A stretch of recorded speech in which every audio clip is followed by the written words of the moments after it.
블라디미르 푸틴은 이미 화요일에 베이징으로 향하며 시진핑에게 우크라이나를 상대로 한 전쟁에서 분명한 지원을 기대하고 있습니다. 그리고 여기서 안타깝게도 좋지 않은 소식이 전해졌습니다.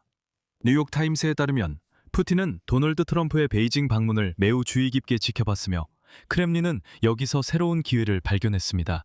이 기회가 무엇인지 지금 여러분과 함께 이번 방송에서 알아보겠습니다. 왜냐하면 이 질문에 대한 답이 지금 일어나고 있는 모든 일을 설명해주고 앞으로 무슨 일이 일어날지도 설명해주기 때문입니다.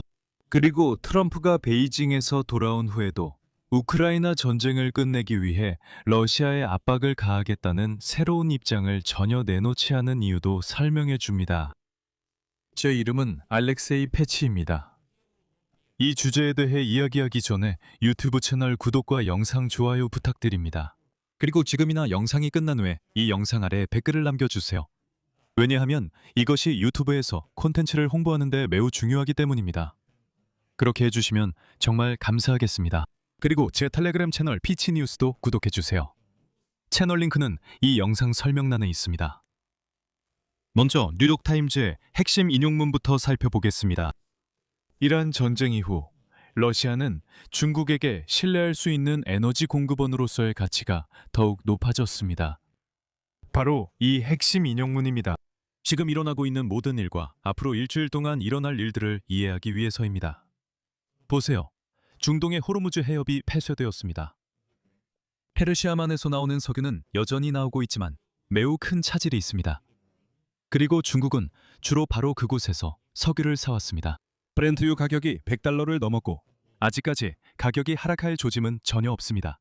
이런 상황에서 러시아는 중국에게 사실상 대체 불가능한 대형 석유, 가스 공급자가 되었습니다. 여러분도 아시다시피 시베리아를 통과하는 파이프라인은 아무런 호르무즈 해협이나 수에즈 운하 없이도 정상적으로 작동하고 있습니다. 블라디미르 푸틴은 이 협상 카드를 들고 베이징에 갑니다. 이란이 봉쇄되어 있는 동안 러시아는 값싼 석유와 값싼 가스를 중국에 쏟아부을 준비가 되어 있습니다. 블라디미르 푸틴이 시진핑에게 제안하는 것은 무엇일까요? 여기에는 몇 가지 항목이 있습니다. 첫 번째이자 가장 중요한 것은 에너지 자원 문제입니다. 추가적인 석유와 가스 물량을 아예 모든 해상 경로를 우회해서 제공합니다. 필요하다면 블라디미르 푸틴은 어떤 제약도 무시하고 심지어 손해를 보더라도 베이징에 잘 보이기 위해서라면 거래할 준비가 되어 있습니다. 이것이 바로 중국이 지금 당장 필요한 것입니다. 중국은 안정적인 에너지 공급 없이는 경제를 유지할 수 없습니다. 그래서 푸틴이 와서 제안합니다. 들어보세요. 우리는 여러분의 신뢰할 수 있는 공급자입니다. 우리는 여러분께 할인을 해드릴 것이고 값싼 석유와 가스를 넘치도록 공급해드릴 것입니다. 우리는 여러분을 위해 봉사할 준비가 되어 있습니다. 하지만 우리에겐 전쟁에서 여러분의 도움이 필요합니다. 푸틴이 또 뭘 제안할 수 있을까요? 두 번째는 이상할 수 있지만 군사기술입니다. 미국 국무부 차관 커트 캠벨의 말에 따르면 그는 이전에 엑시오스와 대화한 적이 있는데 러시아는 중국의 잠수함과 미사일 기술을 제공하고 있다고 합니다. 중국은 러시아에 반도체와 부품을 제공해 서방 제재를 우회합니다. 이 점이 매우 중요합니다. 제가 왜 푸틴이 트럼프와 시진핑 정상회담을 주의 깊게 봤는지 아십니까? 이 교류는 러시아와 중국 사이에서 계속되고 있으며 푸틴은 이를 확인하고 확대하려 방문합니다. 그리고 이제 이 이야기의 가장 슬픈 부분이 나옵니다. 이전에 도널드 트럼프는 미국이 미국 기업 엔비디아로부터 반도체와 그래픽 카드를 구매할 수 있는 기회를 확대했다고 거창하게 발표했습니다. 그래서 이후에 러시아가 서방의 제재에도 불구하고 마이크로칩에 접근할 수 있다는 사실에 놀랄 필요가 없습니다. 세 번째, 우크라이나 문제입니다. 여기부터가 가장 중요합니다. 트럼프는 베이징에 있었고 시진핑에게 우리는 우크라이나 전쟁을 해결하고 싶다고 말했습니다. 그는 이 점에서는 우리가 뜻을 같이 한다고 말합니다. 푸틴은 베이징에서 시진핑과 대화할 예정이며 제 생각엔 이런 말을 할 것 같습니다. 이것이 우리가 제시하는 해결 조건입니다. 우리는 준비가 되어 있습니다. 베이징은 양측 입장을 듣고 서방에 무엇을 전달할지 결정할 것입니다. 그래서 트럼프를 먼저 그 다음 푸틴을 만나는 순서가 중요한 것입니다. 중국은 입장을 정하기 전에 양쪽으로부터 정보를 수집하고 있습니다. 이제 푸틴이 도널드 트럼프의 베이징 방문에서 무엇을 알게 되었는지 알아보겠습니다. 분명히 크렘린은 트럼프와 시진핑의 베이징 정상회담을 분석했고 결론을 내렸습니다. 첫 번째 결론입니다. 트럼프는 대만 문제에서 적어도 수사적으로 양보했습니다. 트럼프는 미국이 대만을 위해 전쟁하지 않을 것이라고 분명히 밝혔습니다. 그리고 대규모 군사 지원 패키지를 지연시켰습니다. 대만의 140억 달러 규모입니다. 이것은 매우 강력한 신호입니다. 두 번째로 미국은 일부 반도체 제한을 해제했습니다. 우리는 이미 이것에 대해 이야기했습니다. 도널드 트럼프는 구체적인 약속을 받지 못한 채 떠났고 중국은 이란도 무역 협정도 우크라이나도 어느 것 하나 구체적으로 약속하지 않았습니다. 푸틴에게 이것은 시진핑이 도널드 트럼프를 이겼다는 것을 의미합니다. 중국은 아무런 심각한 약속도 하지 않고 양보를 얻어냈습니다. 그리고 이제 푸틴은 시진핑을 찾아갑니다. 그는 방금 워싱턴과 협상하는 방법을 보여준 사람이죠. 그리고 오늘 악시오스는 트럼프 보좌관의 핵심 발언을 공개했습니다. 인용문입니다. 이번 방문은 미국이 경제적으로 준비가 되어 있지 않다는 신호입니다. 하지만 문제는 우리가 지금 당장 경제적으로 준비될 수 없다는 점입니다. 이것은 미국인들이 중국과의 대결에 준비가 되어 있지 않다는 신호입니다. 혹시 이해하지 못하셨다면요. 이것은 미국 대통령의 참모들이 자기 나라의 약점에 대해 말하는 것입니다. 그리고 푸틴은 그것을 읽고 결론을 내립니다. 더 중요한 것은 푸틴이 베이징으로 가는 길에 마주한 실제 전선의 군사 상황입니다. 분명히 그는 우위의 입장에서 가고 싶었을 것입니다. 방문 전 그는 우크라이나를 대대적으로 공격하려 했습니다. 하지만 데이터를 한번 봅시다. 오랜만에 우크라이나가 한 달 동안 러시아가 점령한 것보다 더 많은 영토를 해방시켰습니다. 2023년 이후 처음입니다. 상상해보세요. 우크라이나 국방장관 페도로프는 4월과 3월에 3만 5천 명의 러시아인을 섬멸했습니다라고 말했습니다. 러시아는 공격 작전을 계속할 힘이 부족합니다. 우크라이나 군대가 러시아군을 소모시키고 있습니다. 그리고 저 개인적으로 신뢰하는 전쟁연구소가 4월에 러시아가 영토 순손실을 기록했다는 사실을 확인해 줍니다. 전선에서의 실패 이후 러시아가 이를 우크라이나 인프라와 민간 도시에 대한 대규모 공습으로 보상하고 있다는 것은 분명합니다. 하지만 아시다시피 키이우나 하르키우에 대한 어떤 공격도 러시아가 가을까지 도네츠크주를 점령하는 데 가까워지게 하지는 않습니다. 푸틴이 장군들에게 혹은 장군들이 푸틴에게 그렇게 약속했습니다. 이미 이야기했듯이 그들은 가을까지 돈바스를 장악하길 원합니다. 푸틴이 왜 바로 지금 베이징에 가야 하는 걸까요? 답은 간단합니다. 도널드 트럼프와 시진핑이 푸틴을 빼고 합의하지 못하게 하려는 거죠. 미국 대통령이 베이징에서 평화, 이란, 우크라이나에 대해 이야기하는 동안 러시아는 마치 논의에서 제외된 것처럼 보였습니다. 즉, 푸틴은 멀리서 세계 거물들이 무슨 이야기를 나누는지 지켜볼 수밖에 없었습니다.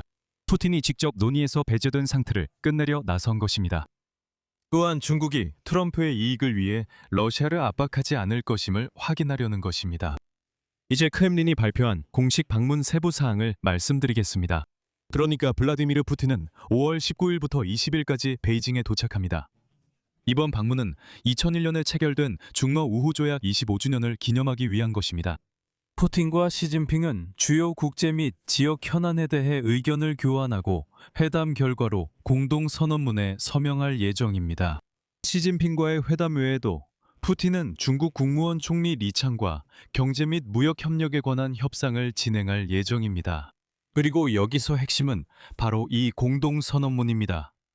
그리고 이것은 트럼프가 우크라이나와 이란에 관한 서명된 문서 하나 없이 베이징을 떠난 지 정확히 5일 만에 일어난 일입니다. 그들은 거기서 보잉 항공기 공급에 관한 무역 거래와 엔비디아 그래픽카드에 관한 거래만 했습니다. 그리고 그게 전부였습니다. 더 이상 아무것도 없었습니다. 트럼프는 합의하지 못했지만 푸틴은 와서 문서에 서명할 것입니다. 즉, 이것은 상징적인 의미가 있습니다. 이것이 중국 측의 어떤 실제적인 조치로 이어질지는 확실하지 않습니다. 하지만 상징적인 조치입니다. 여기서 제가 직접 똑똑한 척 하지는 않겠습니다. 저는 조지타운 대학교의 교수 데니스 와일더의 인용문을 소개하겠습니다. 그는 미국 정보기관의 전직 요원이기도 합니다. 그가 이렇게 말했습니다. 아마도 트럼프와 시진핑 정상회담의 결과 중 하나는 중국이 우크라이나에서 러시아의 군사적 노력에 대한 지원을 줄이는 것이 될 수도 있습니다. 바로 그래서 푸틴이 베이징으로 가는 겁니다. 단순히 그런 일이 일어나지 않았는지 확인하기 위해서죠. 그리고 확신하기 위해서입니다. 베이징이 모스크바와 함께 있다는 것을 확실히 하기 위해서입니다.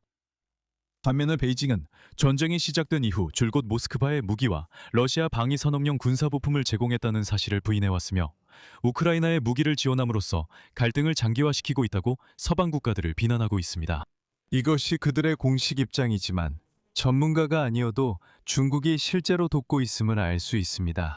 그리고 푸틴은 또다시 이러한 공급이 중단될지 논의하기 위해 비행기를 타고 갑니다. 또 다른 맥락이 있습니다. 이 미래 만남을 이해하는 데 중요합니다.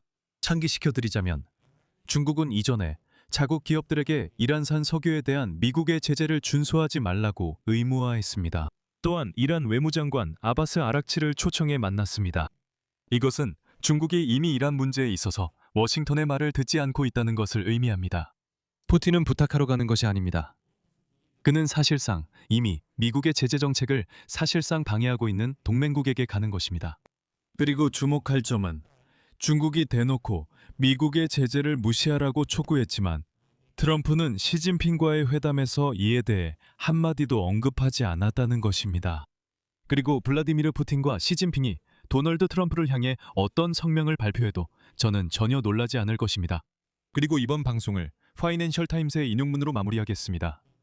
왜냐하면 파이낸셜 타임스가 이번 주에 이렇게 썼기 때문입니다. 우크라이나 평화협정은 올해 말까지 체결되지 않을 것입니다. 푸틴은 트럼프에게 돈바스를 가을까지 점령하겠다고 말했습니다. 그리고 그는 시진핑에게 이 일에 협조하거나 방해하지 말아달라고 협상하러 베이징으로 갑니다. 모두가 중국의 건설적인 역할에 대해 이야기하고 있지만 푸틴은 정반대의 입장을 굳히러 갑니다. 중국이 우크라이나를 위해 어떤 역할을 하지는 않을 것입니다. 여기서 말을 줄이겠습니다. 여러분의 의견과 결론을 듣고 싶습니다. 늘 그렇듯 이 방송 아래 댓글로 남겨주세요. 채널을 구독해주세요. 알림벨을 눌러주세요. 그래야 알림을 받아서 새로운 방송을 놓치지 않을 수 있습니다. 그리고 제 텔레그램 채널 패치뉴스도 구독해주세요. 채널 링크는 영상 설명란에 있습니다. 이 유튜브 채널의 활동을 지원하고 싶으시다면 이 영상 설명란에 있는 링크와 계좌 정보를 통해 후원하실 수 있습니다. 오늘은 여기까지입니다. 건강 조심하세요. 모두 안녕히 계세요.